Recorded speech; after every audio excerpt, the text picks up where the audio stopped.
August ತಿಂಗಳಿನಲ್ಲಿ ಧನುಸ್ಸು ರಾಶಿಯವ್ರಿಗೆ ಅದೃಷ್ಟ ಪಕ್ಕದಲ್ಲಿದ್ರು ನಿಮ್ಗೆ ಗೊತ್ತಾಗಲ್ಲ. ಯಾವಾಗ್ಲೂ ಕೂಡ ನೀವು ಟೆನ್ಷನ್ ಇರ್ತೀರಾ. ಇದರಿಂದ ಯಾವುದೇ ರೀತಿ ಕೆಲಸಗಳನ್ನ ಪೂರ್ಣವಾಗಿ ಮಾಡೋದಕ್ಕಾಗಲ್ಲ. ಮನೆ ಕಟ್ಟೋರ್ಗೆ ತಗೊಳ್ಳೋರ್ಗೆ ಈ ತಿಂಗಳು ಒಳ್ಳೆ ಸಮಯ. ವಾಹನ ಕೂಡ ತಗೋಬಹುದು. ತೀರ್ಥಕ್ಷೇತ್ರಗಳಿಗೆ ಹೋಗೋ ಸಾಧ್ಯತೆ ಇದೆ. ಇದರಿಂದ ನೆಮ್ಮದಿ ಕೂಡ ಇದೆ. ಈ ತಿಂಗಳು ಪ್ರತಿಫಲಕ್ಕೆ ತಕ್ಕ ಫಲ ಸಿಗುತ್ತೆ ನಿಮ್ಗೆ. ಯಾವುದೇ ಕೆಲಸ ಮಾಡಕ್ ಹೋದ್ರೂ ಧೈರ್ಯ ಇರಲ್ಲ. ಅಡೆತಡೆಗಳು ತುಂಬಾ ಇರುತ್ತೆ.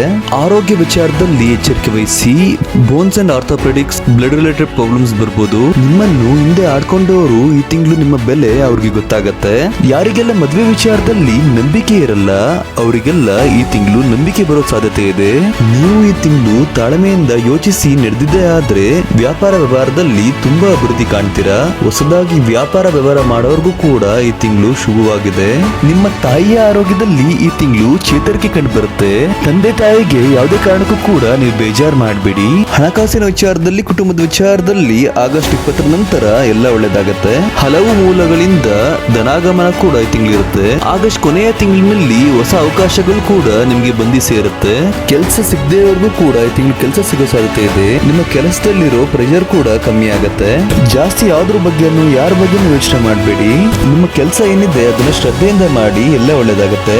ಮುಂಜಾನೆ ಸೂರ್ಯ ನಮಸ್ಕಾರ ಮಾಡ್ತಾ ಆದಿತ್ಯ ಹೃದಯ ಓದೋದ್ರಿಂದ ಏನೇ ಸಂಕಷ್ಟಗಳಿದ್ದು ಪರಿಹಾರಗಳಾಗತ್ತೆ.